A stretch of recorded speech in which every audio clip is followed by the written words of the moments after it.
Voilà, bonjour à toutes et à tous. J'espère que vous allez bien. Vous êtes en forme. Merci beaucoup pour cette belle présidence et merci aux musiciens pour la louange.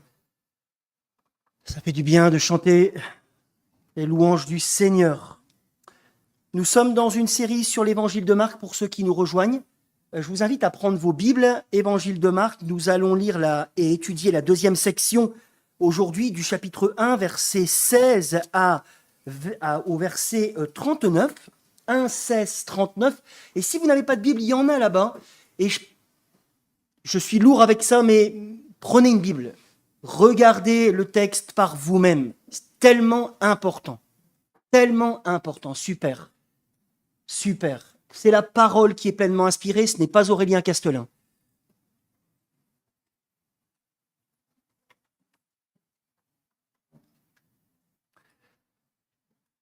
Nous avons commencé la semaine dernière, mes chers amis, une nouvelle série de prédications sur l'évangile de Marc et nous avions vu ensemble, rappelez-vous, dans l'introduction, et pour ceux qui n'étaient pas là, toutes les prédications sont maintenant sur YouTube, donc elles peuvent être réécoutées, notamment aussi en vue du groupe de maison ou de l'étude biblique pendant la semaine. Nous avions vu, chapitre 1, versets 1 à 15, qu'après des centaines d'années, le roi, Fils de Dieu, annoncé dans l'Ancien Testament, est arrivé. Rappelez-vous, Marc dit que c'est, et en effet, que c'est une merveilleuse nouvelle, une bonne nouvelle, l'Évangile. Marc nous dit que le Seigneur, Yahvé, celui de l'Exode, est venu, oui, par le Fils, comme il l'avait promis, régler lui-même le problème du péché, pour que tous ceux qui se repentent, rappelez-vous, et croient, c'était le message de Jésus, ses premières paroles, repentez-vous et croyez à la bonne nouvelle, tous ceux qui se repentent et croient puissent être pardonnés de leurs fautes et vivre une nouvelle existence spirituelle, remplie de l'esprit. Continuons notre étude par le survol de la section suivante. Écoutez bien, afin d'en découvrir encore plus sur Jésus. Comme il marchait le long du lac de Galilée, il vit Simon et André, frères de Simon, qui jetaient un filet dans le lac.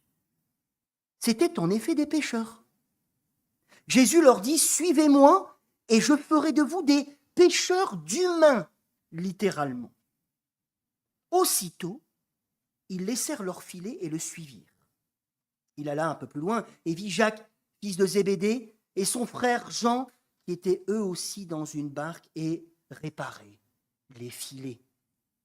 Aussitôt, il les appela, ils laissèrent leur père Zébédée dans la barque avec les ouvriers et le suivirent. Ils se rendirent à Capernaum.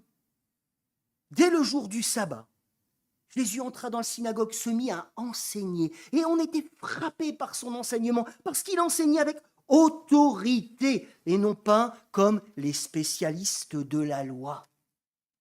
Il y avait dans leur synagogue un homme qui avait un esprit impur, et il s'écria « Ah ! Que nous veux-tu, Jésus de Nazareth?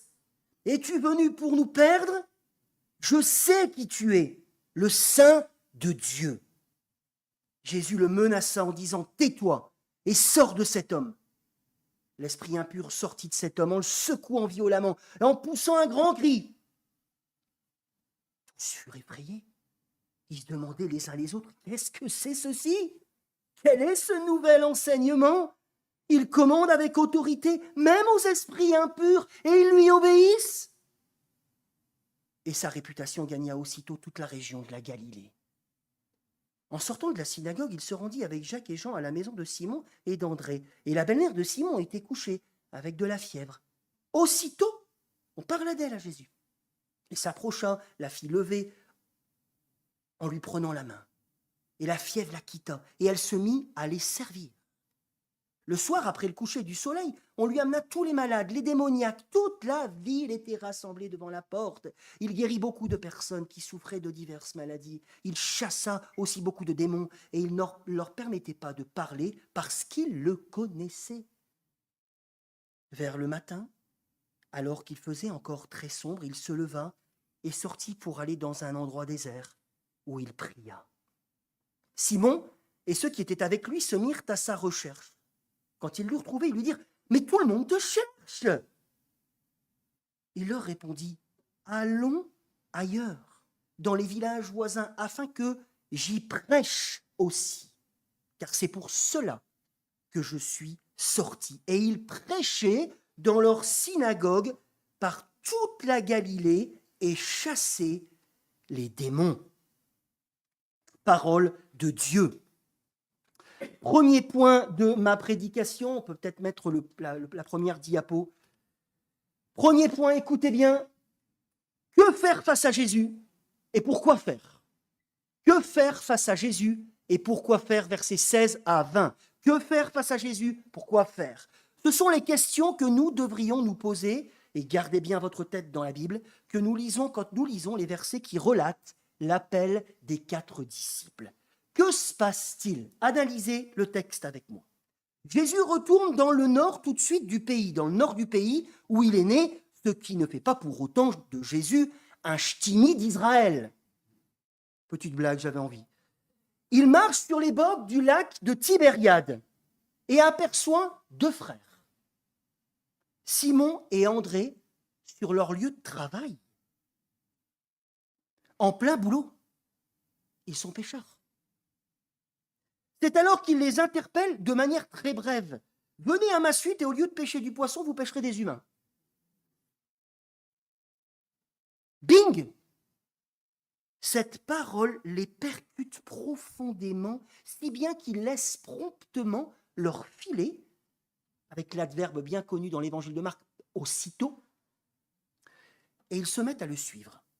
Un peu plus loin, 2 autres frères, les fils de Zébédée, qu'on va retrouver au chapitre 10, vont être touchés de la même manière. Eux aussi, ils sont appelés et ils quittent tout radicalement, laissant leur père, il y a un petit côté rigolo dans cet appel, laissant leur père dans le bateau avec ses employés comme 2 ronds de flanc. Suivre Jésus. Pour suivre Jésus. Vous aurez remarqué dans ce récit que Marc, fidèle à son style, va à l'essentiel. Alors ça ne veut pas dire qu'il n'y a pas eu d'autres dialogues. Ça ne veut pas dire qu'il n'y a pas eu des réflexions, qu'il n'y a pas eu d'échanges entre les personnes. Ça ne veut pas dire qu'il n'y a pas eu de revoir. Je ne le crois pas. Mais l'auteur désire surtout relever la bonne réaction. Et on devrait être à l'écoute, vous devriez être à l'écoute de cela. L'auteur désire relever la bonne réaction à avoir face à celui qui est, introduction de l'évangile de Marc, le Fils de Dieu, qui peut faire que nos péchés soient pardonnés, que nous soyons baptisés de l'Esprit, que nous entrions dans le royaume de Dieu. Ce n'est pas rien, le royaume de Dieu qu'il incarne. D'ailleurs, cet épisode qui arrive juste après, chapitre 1, verset 15, la proclamation de Jésus, qui, rappelez-vous, explicite que pour recevoir les bénédictions qu'il amène, il faut se repentir et croire. Eh bien, cet appel nous révèle ce que veut dire se repentir et croire. Qu'est-ce que ça veut dire se repentir et croire? Les frères quittent tout. Et on ne peut pas passer à côté de ça. On ne peut pas faire l'économie de passer à côté de ça. Les frères quittent tout, point barre. Ils laissent tout en plan. Et ils changent profondément de perspective de vie pour suivre Jésus-Christ, devenir les disciples de celui qui n'est pas comme les autres. Qui n'est pas comme les autres. L'appel de ses frères, regardez dans le texte, met cela en exergue et en avant, nous permet peut-être de comprendre un peu plus le coup de foudre. C'est un coup de foudre qui frappe ces 2 familles. En effet, Jésus est celui qui appelle, ça c'est déjà incroyable, et il est le sujet de l'appel. À l'époque, écoutez bien, ce sont les aspirants disciples qui venaient vers un enseignant ou une école spécifique rabbinique. Ce n'était pas l'enseignant qui disait « venez ». Il n'y a pas non plus de situation analogue où quelqu'un se faisait le sujet de l'appel. Suivez-moi. Ça n'existait pas. Même dans l'Ancien Testament, les prophètes appelaient à suivre les commandements du Seigneur, mais pas eux-mêmes. Jésus dit simplement de venir à sa suite. Suis-moi. Sans aucun miracle. Aucune démonstration de compétence à ce stade. C'est un appel enraciné en son nom, dans son autorité messianique seule. Et la manière de devenir disciple, c'est incroyable, n'est-ce pas?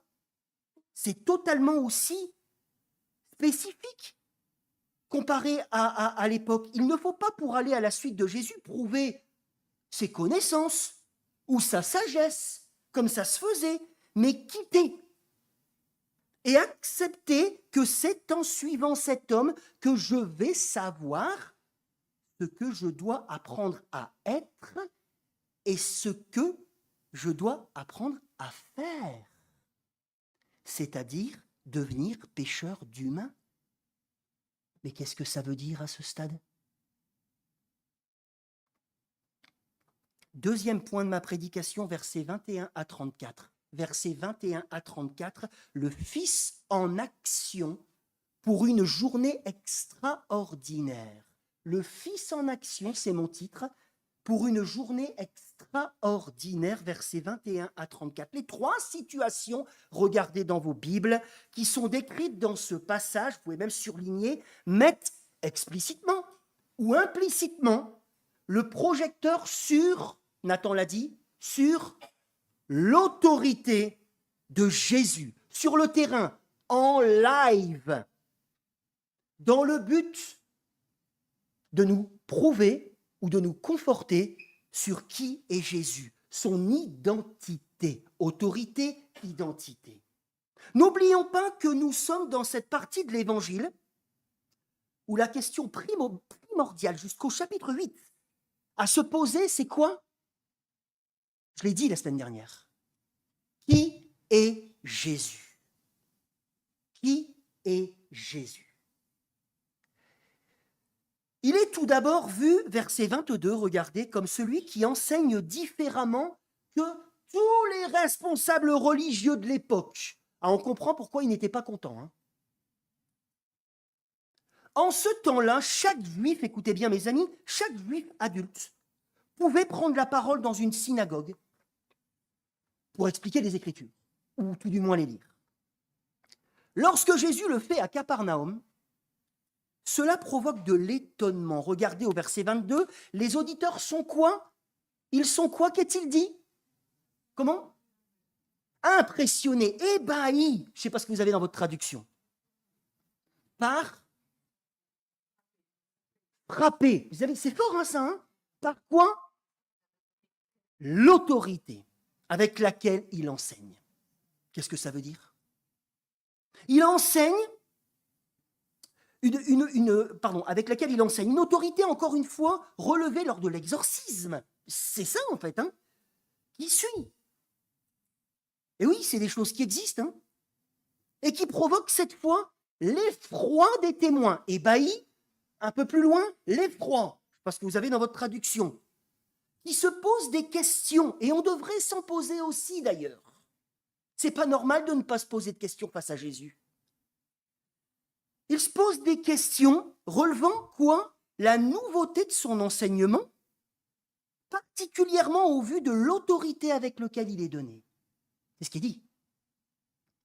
Autorité mise de nouveau en avant, oui, sans que le terme soit cité, je l'avoue, par la guérison de la belle-mère de Pierre, qui retrouve pleine santé par la présence de Jésus, pouf pouf, qui lui donne la main, et là, tranquillou, elle se lève. Des exorcismes, des guérisons qui d'ailleurs se multiplient Et on verra ça avec Clément la semaine prochaine, dans les versets suivants, versets 33 à 34. À mesure, verset 28, que sa popularité grandit. Ces choses extraordinaires ne devraient pourtant pas étonner le lecteur qui a bien compris et lu ce qui a été proclamé à son baptême par la voix venue du ciel.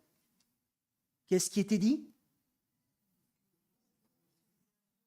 Plus fort. Celui-ci est mon Fils bien-aimé. Il est le Saint de Dieu par lequel le royaume s'est approché parce qu'il est Dieu. Identité proclamée d'ailleurs clairement à nouveau, et ça devrait nous surprendre, mais avec crainte et tremblement par les puissances démoniaques. Les démons, verset 34, savent très bien qui est Jésus-Christ. Et ils le reconnaissent bien plus vite d'ailleurs dans l'Évangile que les disciples qui tâtonnent.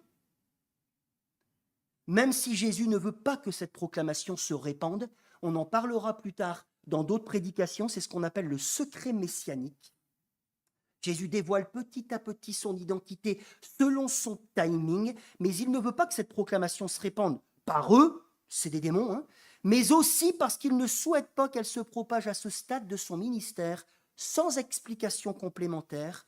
On pourrait croire que c'est un merci guerrier, par exemple, pour éviter, entre autres, une mauvaise compréhension de sa véritable mission. Sa véritable mission.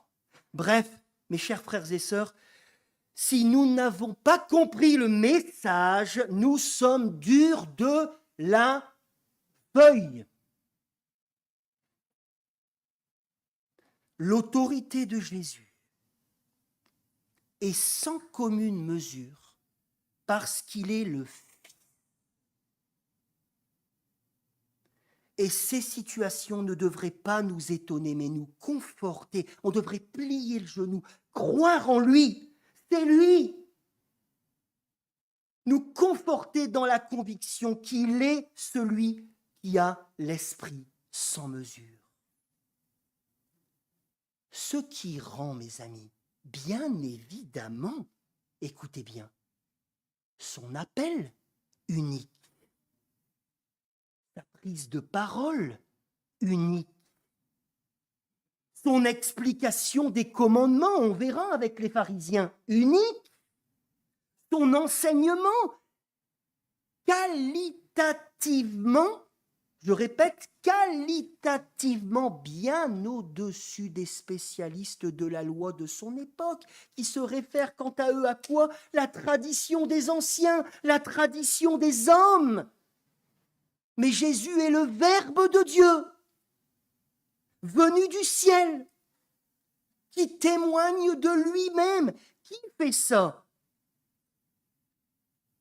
Une autorité qui se manifeste également dans ses actes par le nombre et la qualité des miracles. Qui manifeste quoi? Quelle est la prédication de Jésus au chapitre 1, verset 15? Repentez-vous, le royaume de Dieu est qui manifeste que en lui le règne de Dieu s'est vraiment approché. Et par ces événements, mes amis, mes frères et sœurs, écoutez bien, ouvrez vos feuilles. Nous sommes renseignés sur ce que ça donnera lorsque le royaume sera installé. Un monde où les conséquences du péché, de la chute, ne seront plus. Plus de maladies, plus de mort, plus de souffrance en tout genre. Le mal aura disparu. Et dans l'attente de ce monde nouveau, dont j'espère nous soupirons tous, le Fils est venu par amour pour libérer les captifs. Libérer les captifs. Une puissance de restauration qui se voit dans les exorcismes, les guérisons multiples, où Jésus, et c'est dit dans le texte de Clément la semaine prochaine, par compassion, redonne pour un temps santé et bon sens à des vies brisées. à des vies brisées. Mais ces événements annoncent aussi une grande rédemption qui se profile, la croix. Il est venu pour vaincre une fois pour toutes le Satan. Une victoire dont nous avons les prémices, rappelez-vous, au désert, où il est vainqueur, 40 jours au désert, vainqueur. Mais une victoire qui sera effective à la croix de Golgotha,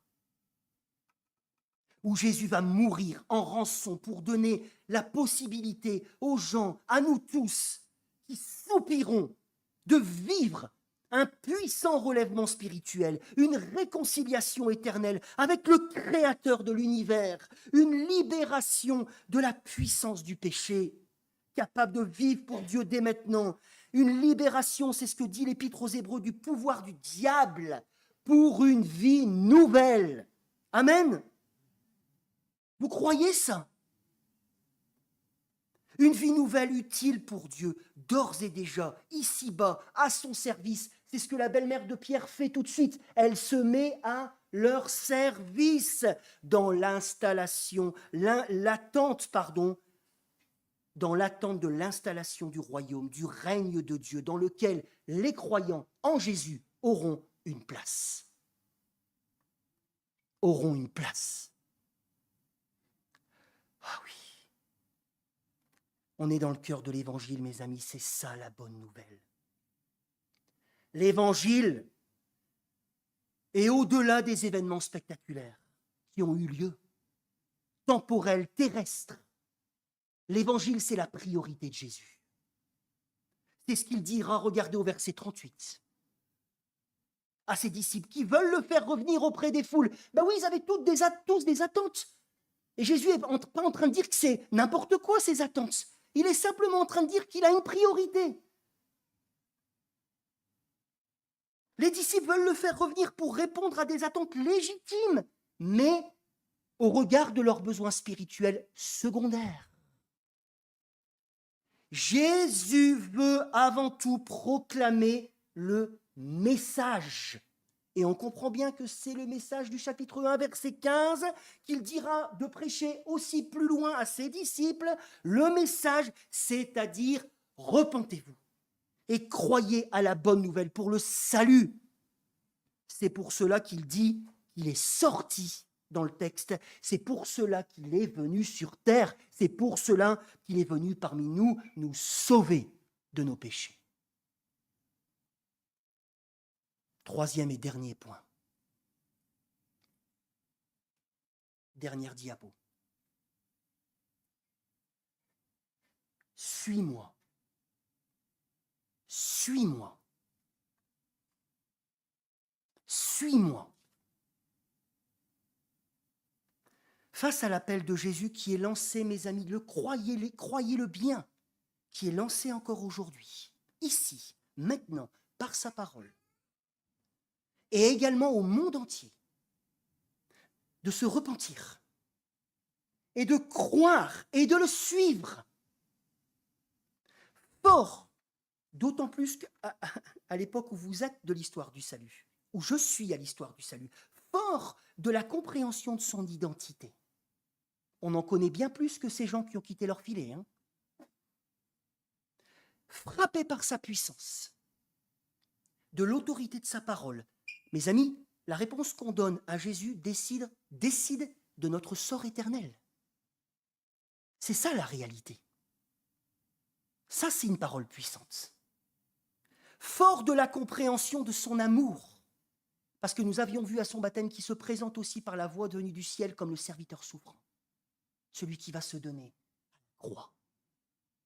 Répondons à son appel avec joie, reconnaissance, pour le suivre avec obéissance. Merci Nathan, tu as dit obéissance dans ta présidence. Merci. Avec obéissance et saine crainte. Saine crainte. La crainte qui est motivée par l'amour. Alors, dépose tes filets. Dépose tes filets.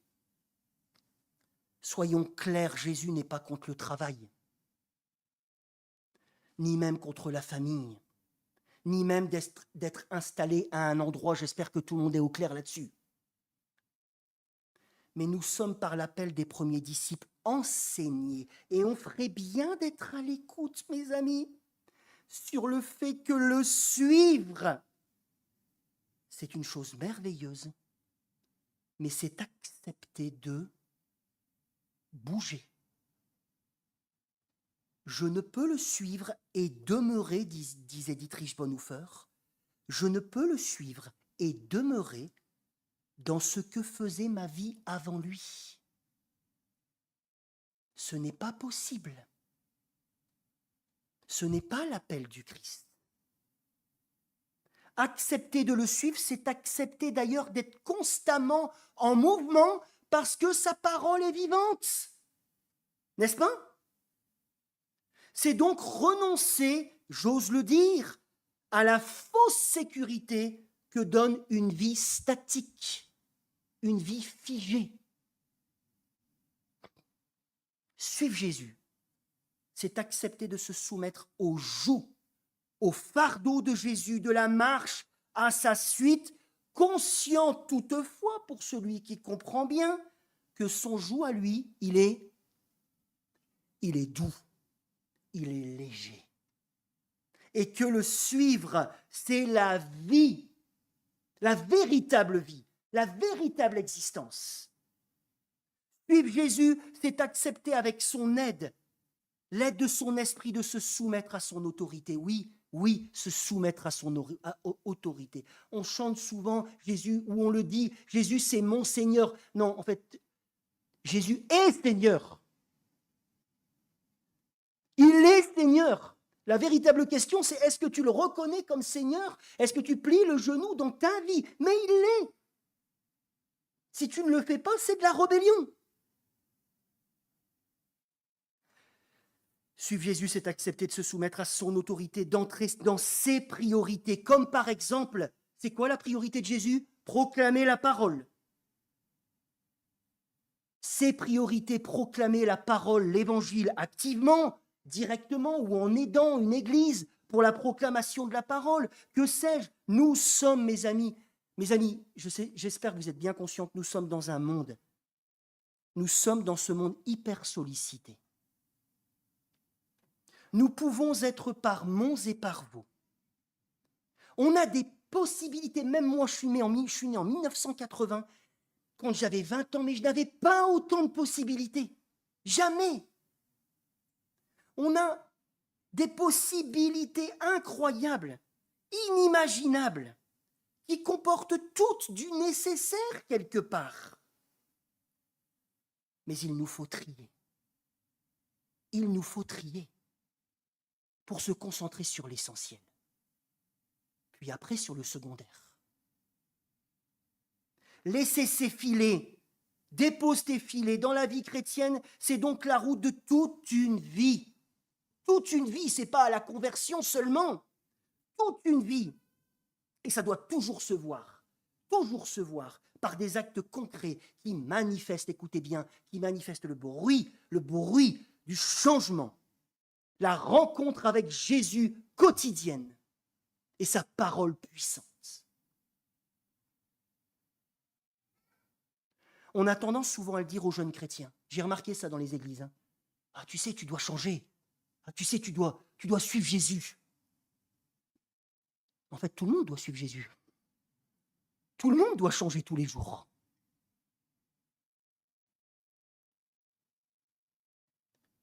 Laisse tes filets. Ça peut être pour toi aujourd'hui un appel à recentrer ta vie sur les priorités de l'Évangile et donner plus de temps à l'Église.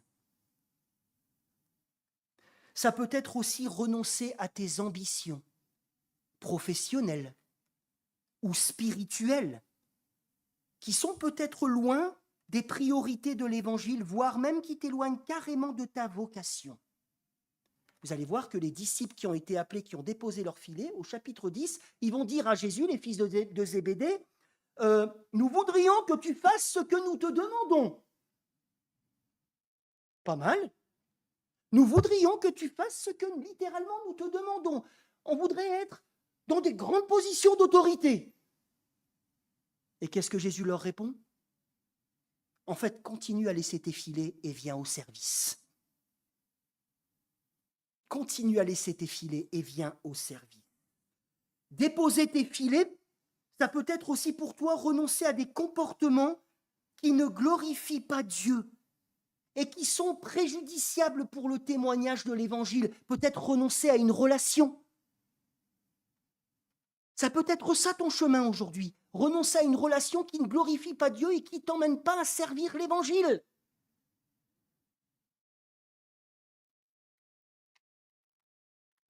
Dépose tes filets. Cela peut être aussi pour toi accepter les souffrances. Parce que c'est une joie de suivre Jésus. Mais Jésus nous promet aussi que l'Évangile nous procurera des souffrances.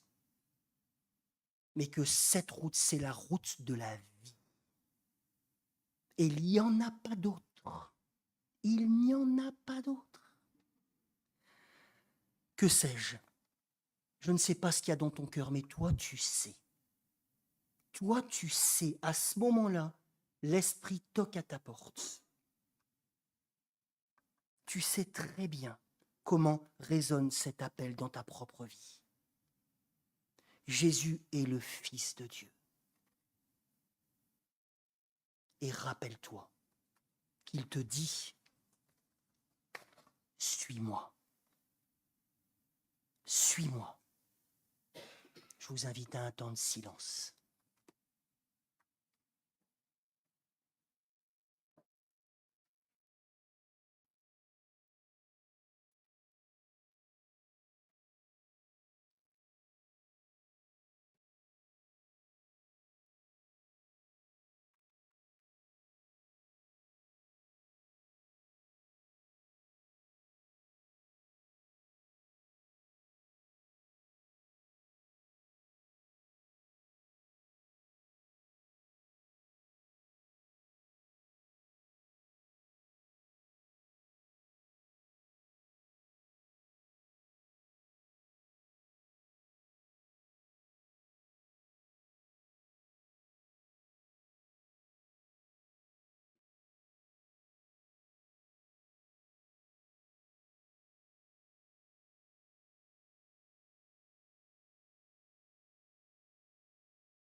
Amen. Je vous invite comme un cri d'appel et en même temps un réengagement ou un engagement tout court à vous lever et à entonner ensemble à toi nos cœurs, sans les musiciens, a cappella. C'est le moment où je ne dois pas me tromper de ton. À toi nos cœurs, nos vies, Christ notre roi, Christ notre roi. À toi nos cœurs, nos vies, Christ notre roi, Christ notre roi.